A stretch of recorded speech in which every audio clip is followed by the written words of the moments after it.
Mystery House.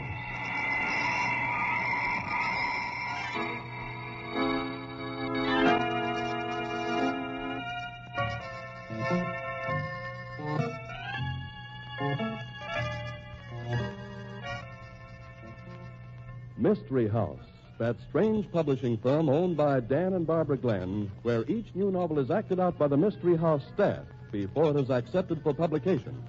Mystery House.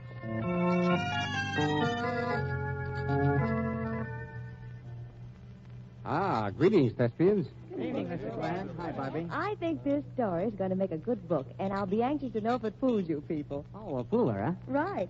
I think it'll keep you guessing right up to the last scene. You know, Mrs. Glenn, I wonder if it's a good idea to keep people guessing. I don't see why not. Well, I'll bet there are listeners right now, for instance, wondering what news the sponsor has for them, and really, I don't think we should keep them guessing any longer.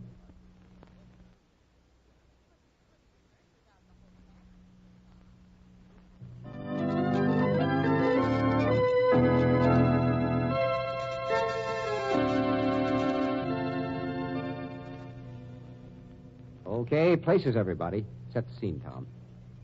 Well, another body. Tonight's story opens in the comfortable office of Lieutenant Morse, a police officer of the modern school.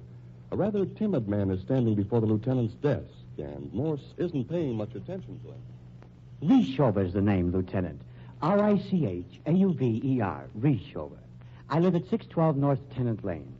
612 North Tennant Lane. Yeah, I got it. Complaint signed against somebody? Well, no. Not a complaint against anybody I know, I guess. At least I hope not. You see, I found a body in the front yard. Body in the front yard? You what? Did you say a body? Yes. And I'm pretty sure, at least I'd be strongly inclined to believe that the girl had been murdered. Murder? What's the girl's name? I really couldn't say. You see, she's a complete stranger to me, Lieutenant Morse. When did you find the body? Not over a half an hour ago. As soon as I found it, I came right down to the police station as fast as I could. Why didn't you phone? I thought about that, but Elsa, she's my wife, she said, Harlan, my first name's Harlan. Yeah.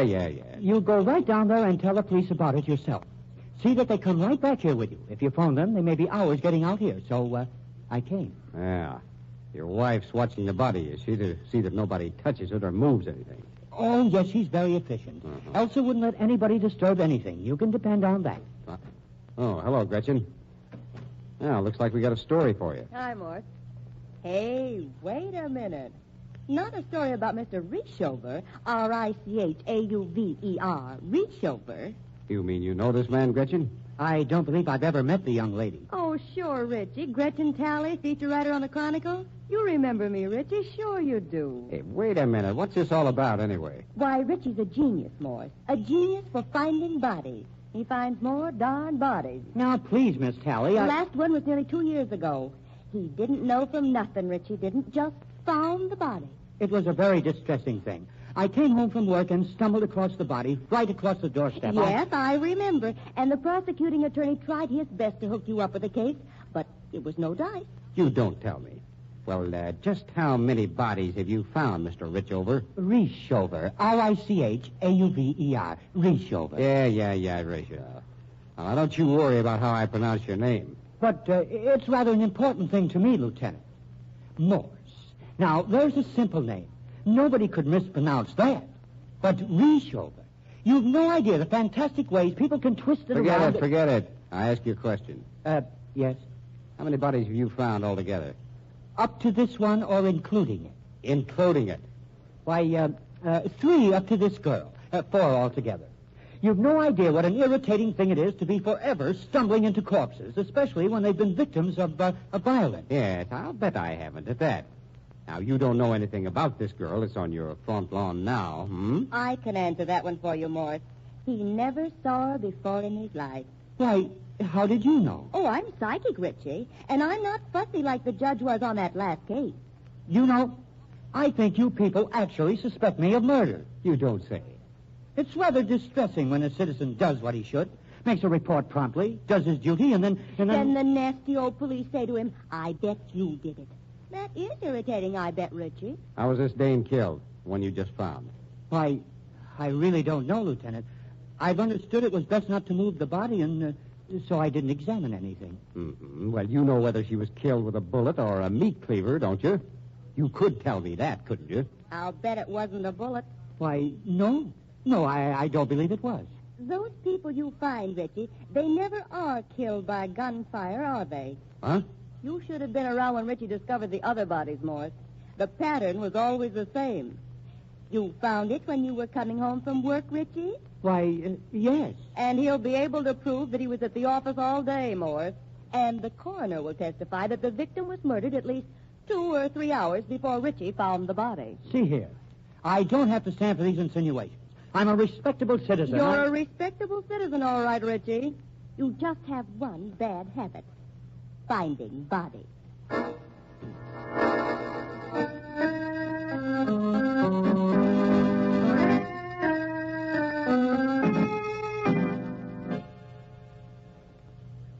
Really, Lieutenant, this is preposterous. It's not nearly so preposterous as that one man should find 4 murder victims, Mrs. Rishover. Oh, but surely you don't believe, not actually, that Holland has anything to do with any of these murders. Well, it isn't reasonable that one man should find 4 bodies. Look how many people there are who've never found even one body. Why, Holland's practically timid. You've no idea how it distresses him when anything like this happens. And if you keep him locked up in that cell, there's no telling what it might do to him. No. Well, I know what I hope it does to him. What? Hope it breaks him down to the point where I'll get a confession. Oh, that would be much simpler than going to work. Actually going out and finding the real killer, wouldn't it? Look, Mrs. Rishover, I don't blame you for standing up for your husband. But the long arm of coincidence just doesn't reach as far as you want me to think it does. Then you absolutely refuse to let Holland free? I sure do. In that case, I guess I'd better get him a lawyer. Yeah, I think that'd be an excellent idea, Mrs. Rishover. And if I were you, I'd get a good one. Because Richie's going to need a dandy to get him out of this. Oh, hello, Gretchen. Well, my own private sleuthing party didn't net me much more. No, I didn't think it would. This is Mrs. Rishover, Gretchen. Miss Morse, the Chronicle. I remember, Miss Morse. I hope nothing pleasant happened to her. Still sore about the write-up I gave you and Richie when you got married? Why wouldn't I be angry? Hey, what's this all about? Why, Richie'd found 2 bodies before he got married. Elsa's folks brought in a story about the wedding, and there wasn't any mention of the body business. I sort of fixed up the wedding story and gave it a little human interest. You were jealous. You were in love with Holland yourself. Don't make me laugh, Mrs. Rishover. It's true. Holland told me about how you fawned all over him after the second body was discovered, how you brought things to him while he was in jail, and when he got out, you invited him up to your apartment for dinner. A girl has to eat, hasn't she? Richie was darn good copy, and I wasn't passing up any bets. Here's the picture, Morse. Why, it's a picture of Holland. None other. Well, what are you doing with it? You've no right to have a picture of him. I've been out showing that picture to everyone who knew Alice Woodson, Mrs. Rishover. That's the murdered girl's name, in case you're confused. Holland finds so many bodies. Really? I flashed that picture on everyone who ever had anything to do with Alice Woodson. I'm trying to find a link. So you're a detective? None of the people who saw the picture showed the faintest recognition. But this has gone on long enough. Sooner or later, I'll find something to connect him with the murdered girl. You must read a great many detective stories. Richie isn't going to get away with it this time. 3 times is plenty. This time, he's out.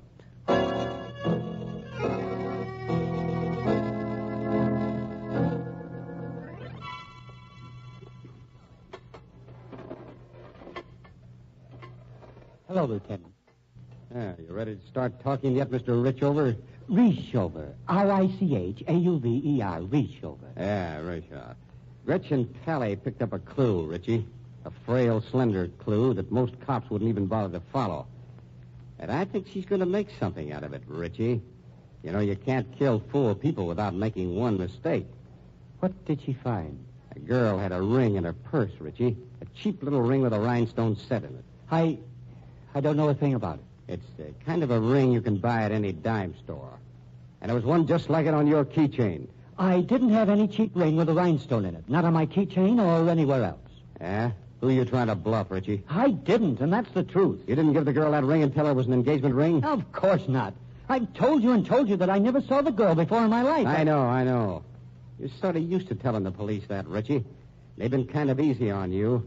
But when they get tough, you'd be surprised how tough they can be. You know, they electrocute murderers in this state, Richie. You get out of here. The actual electrocution isn't so bad, I guess, but it's the getting ready for it. You know, when the barber shaves that spot on your head. You get out of here. You can keep me in this cell, but I don't have to listen to you. I don't have to. No, you don't have to listen to me, Richie. But I wish you'd think about it. If you don't get out of here, I'll find another body. Ah, now you're talking, Richie. So if I don't get out, you'll find another body. I've never killed anybody yet, but I'll kill you, so help me. You and that cynical leer on your face. That insolent grin when I tell you the truth. You're driving me crazy. You've been nuts for a long time, Richie. What was the idea of killing those babes, huh?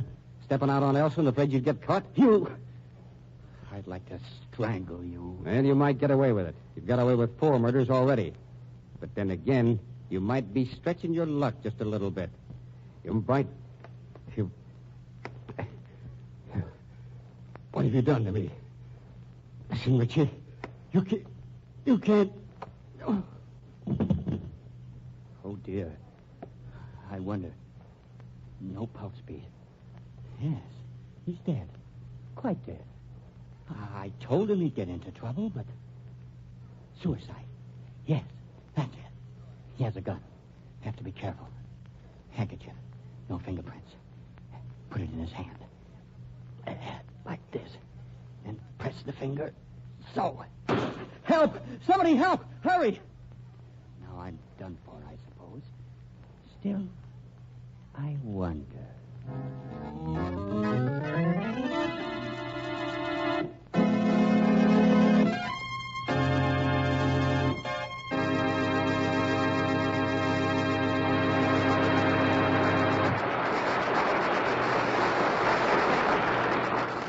What caused Lieutenant Morse to drop over dead?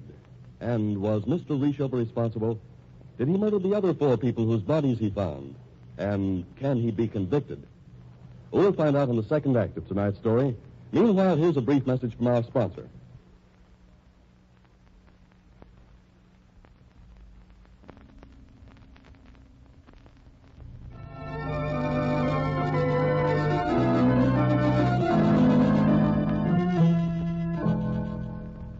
And now, Act 2 of Well, Another Body.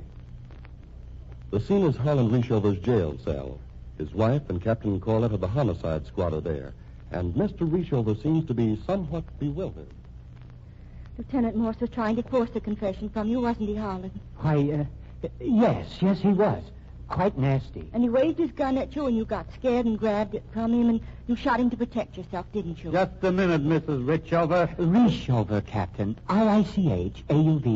Reshover. Mrs. Reshover. I don't give a hang how you pronounce your name, but your wife can't coach you on a defense. I want to hear what you have to say for yourself. But Harlan needs coaching, Captain Corlett. He's such a timid thing himself, and he'd get all involved. That's the idea, Mrs. Richover. I want him to get involved. But I don't, Captain. I love Harlan, You keep and quiet for a few minutes. Now, I want you to tell me what happened, Richover. Why, it was like Elsa said. He waved his gun at me, and... Yes, I got frightened. I thought he was going to kill me, you see, and I see. Listen, Richover. We get awful sore when one of our boys gets killed. Sometimes we kind of lose our tempers. And I think I'm about ready to lose mine right now. But really, Captain... You're a liar, Richover. Not even a very good one. I don't know what you mean, Captain. I had the coroner give Lieutenant Morse the works. As complete an autopsy as ever went through this place. Oh, but really, Captain, you could see the bullet wound in his temple. I don't see why... I could see it, too. The police like to get convictions when they think a man's guilty, Mrs. Richover. But they don't frame a guy by bumping themselves off. But Holland's explained to you why he had to shoot Lieutenant Morse. Look, lady, the guy was dead when that shot was fired. Dead when... Oh, but that's silly, isn't it? If he was dead, then why should Holland... Morse died of poisoning. He had a fresh pack of cigarettes in his pocket with only one gone. That one was in his left hand, about 2/3 smoked. Each one of those cigarettes contained enough poison to kill a horse. For heaven's sakes. The way I figure it, Richover gave Morse that package of cigarettes, not figuring he'd light one while he was still in his cell. But, well, that's not right at all, Captain. Morse lit a cigarette and dropped dead right then and there. Richover was panic-stricken because there was another body to chalk up against him. That's why he got out Morse's gun and fixed it up to look like suicide. But it was suicide, Captain Corlett, really. Look, everything about it was phony. The gun wasn't in the right position in Morse's hand. It wasn't held against his head at a natural angle. And part of the powder burn was on this cement floor. You don't think a man lies down on the cement floor to put a bullet through his head, do you? No, I suppose not. Please, Captain, can't he talk to me alone? Just a minute. Yeah, sure he can. I'll leave right away.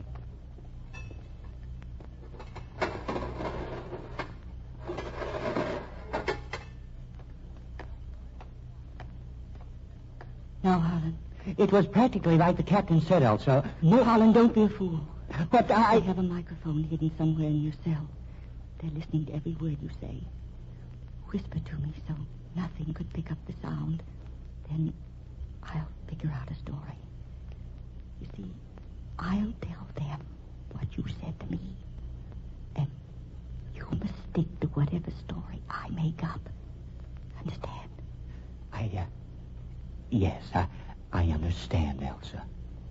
You're an awful babe in the woods, Harlan. But I love you. Honestly, I do.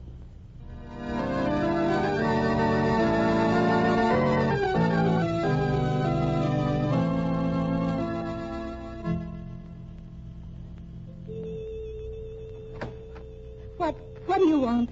I'm here on business, Mrs. Reeshover. Don't worry that it's a social call. I don't want to speak to you. I imagine you don't. But this has to be done, I guess.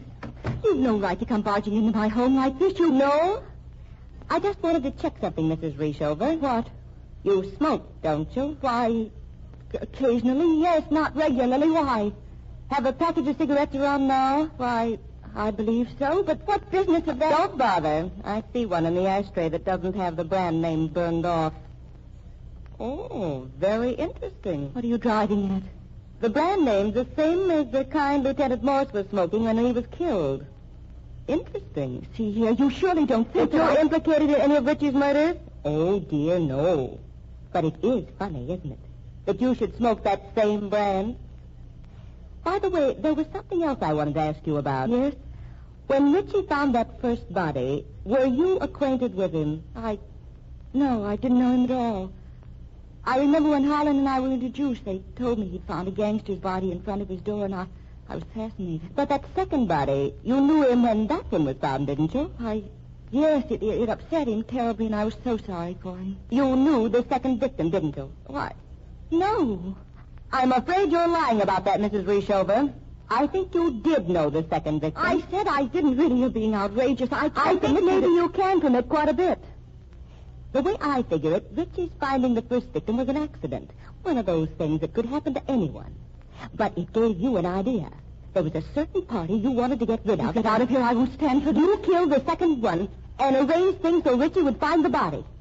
I rather think he suspected, and that's why he married you. He was afraid to do anything different, afraid you'd kill him, too. You can't talk to me this way. You lie about my knowing the man who was murdered. I didn't. You married Harlan Reeshover to keep him quiet about you and what you'd done. And then you set about trying to get rid of him. Get rid of him? That's rather funny. There's more than one way to get rid of a person. Harlan Reeshover had found 2 murder victims. You reasoned that if he found a third one, he'd be suspected, which he was. I was frantic when it happened. For your third victim, you picked an innocent girl, one with whom you couldn't possibly be connected. Your sole purpose in killing was to convict Richie of murder. That's not so. When it didn't work, you picked a fourth one, another girl.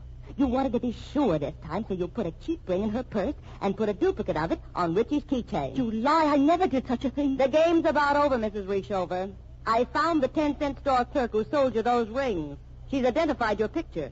Her name's Ann Burkle, and she lives in a rooming house over on Guide Street, 314 Guide Street. She'll swear that she sold you the rings. So instead of sending Richie to the chair, those rings are going to take care of you. But good. Goodbye, Mrs. Reeshover. Just where do you think you're going? I'm going over to the police station to get Captain Corlett. I'm going to take him up to Ann Burkle's room. I don't believe you are, Gretchen. Oh! Where did you get that gun? I've always had it around, Gretchen. I never knew when it might come in handy.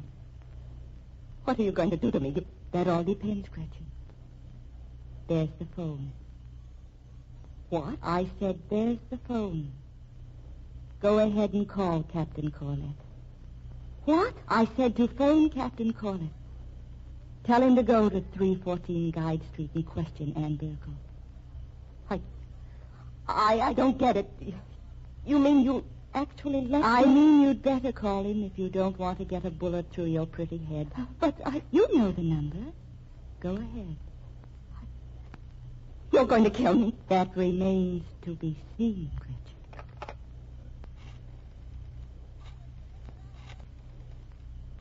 Go ahead. Captain Corlett, please. Hello, Captain. I'm at Elsa Rishover's, and she's holding a gun against my head, Captain. Get here as fast as you can. Thanks. There. Now, you don't dare kill me. You don't dare. You thought I'd be afraid to tell him I was here, that you were threatening my life. But Did I? I doubt that very much, Gretchen.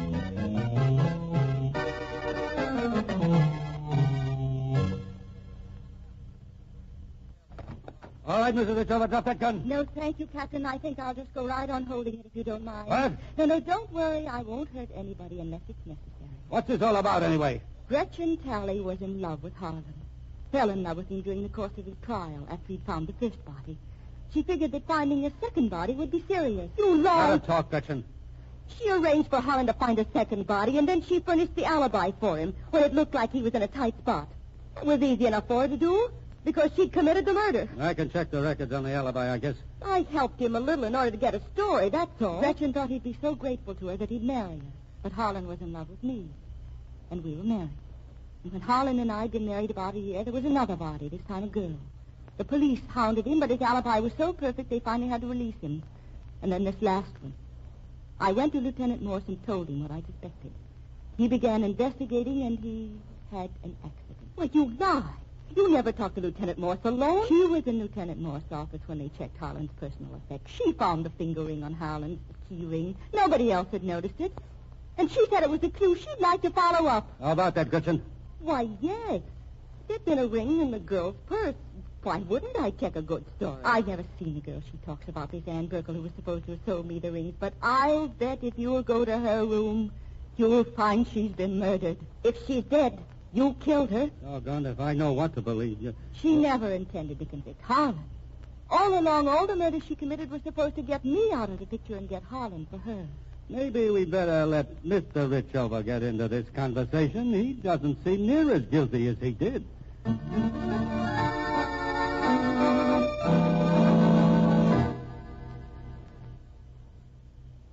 What did you do with Gretchen Talley, Captain? He's in a straitjacket, Mrs. Richover. Stark mad. Is this the stenographer, Captain? Yeah. All set to take it down, Sammy? Sure. Just have him go a little easy, though. I won't hurry. Ready?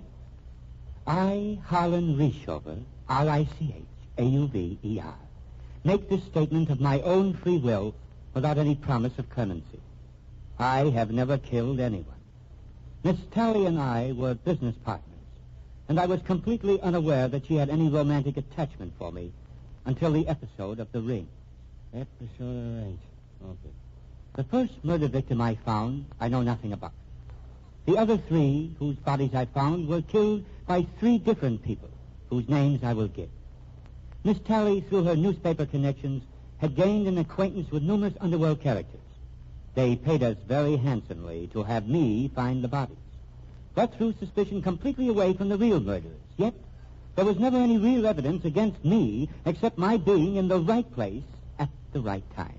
Right place, right time. Until the ring business, I had no idea that Gretchen Talley was in love with me.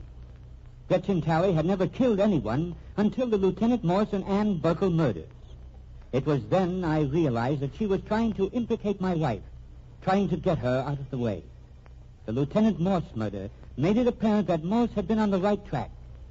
With this finding of Ann Burkle's body, there remains no alternative but to clear my wife from all suspicion, which I gladly do. Harlan Rishover, Richauver.